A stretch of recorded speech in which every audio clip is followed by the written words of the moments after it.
April winds. If it was unseasonably warm in Boston, it was actually hot in New York.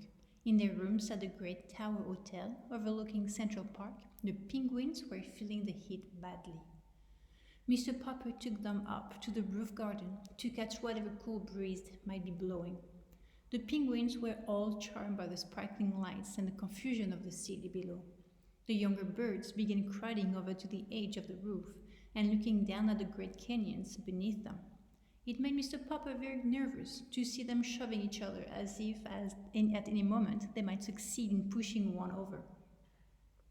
He remembered how the South Pole penguins always did this to find out what danger lay below. The roof was not a safe place for them.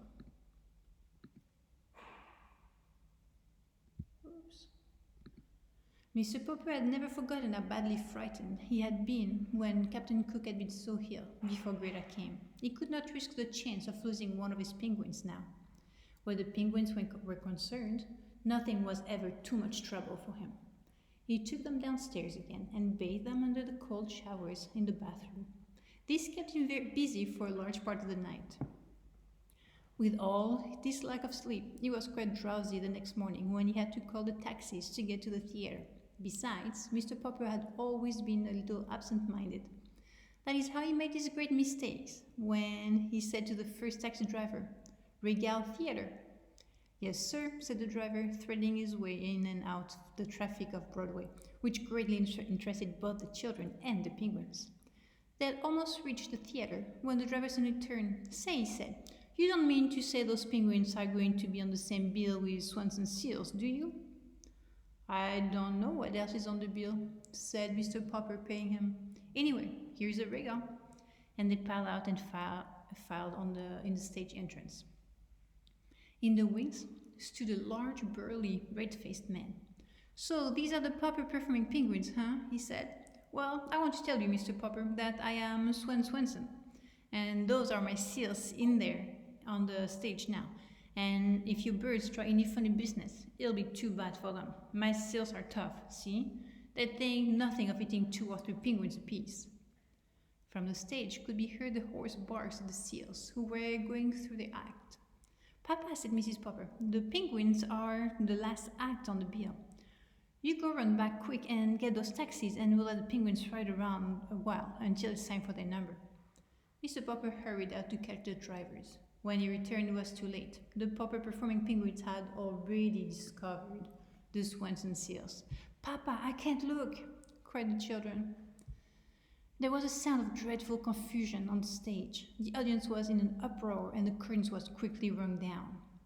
When the Poppers rushed onto the stage, both penguins and seals had found the stairways leading to the Swansons' dressing room and were on their way upstairs.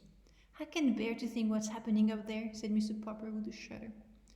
Mr. Swanson only laughed. "I hope your birds were insured, Popper," he said. "How much were they worth? Well, let's go up and look."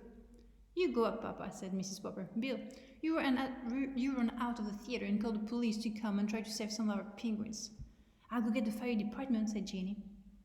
When the firemen, with a great clanging, came and set up the ladders so that they could get in through the window of Mr. Swanson's dressing room, they were a little vexed to find that there was no fire at all. However, when they found 6 black-mustached seals sitting barking in the middle of the room with 12 penguins parading gaily around them in a square, they felt better.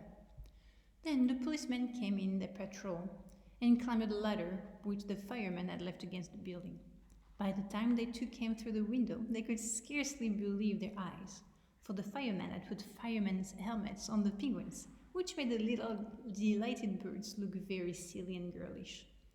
Seeing the firemen so friendly with the penguins, the policemen naturally took sides with the seals and put policemen's caps on them.